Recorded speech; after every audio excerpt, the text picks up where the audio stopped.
यदि विचार शुद्ध होंगे तो कर्म भी शुद्ध होंगे और उसके फल में भी शुद्धता होगी।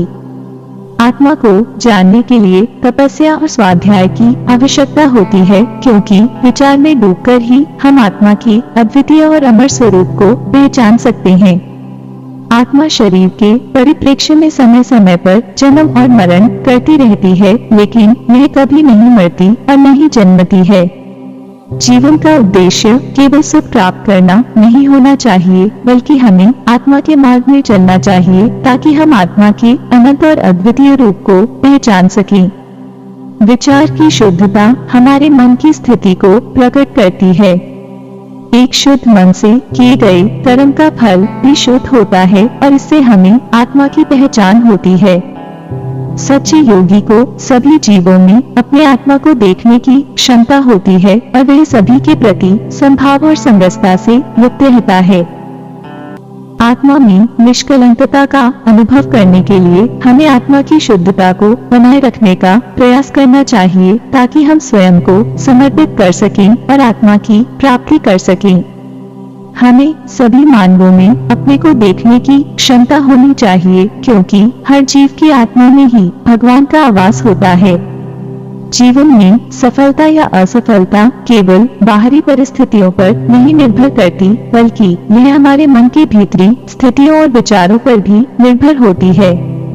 सफलता से गर्वित न होने और असफलता में निराश न होने से ही हम शांति प्राप्त कर सकते हैं।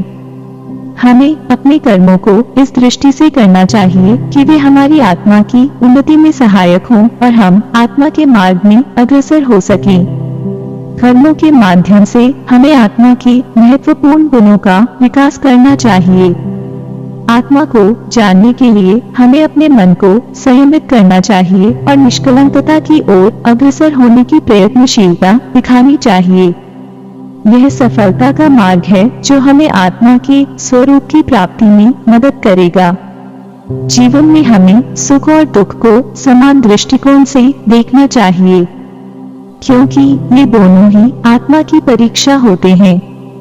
जब हम सुख और दुख को समान भाव से ग्रहण करते हैं तो हम आत्मा में स्थिर रहते हैं। आत्मा में स्थिति प्राप्त करने के लिए हमें आत्म निग्रही बनना चाहिए। हमें अपने मन, इंद्रियों और शरीर को नियंत्रित करना चाहिए ताकि हम आत्मा के मार्ग में अग्रसर हो सकें।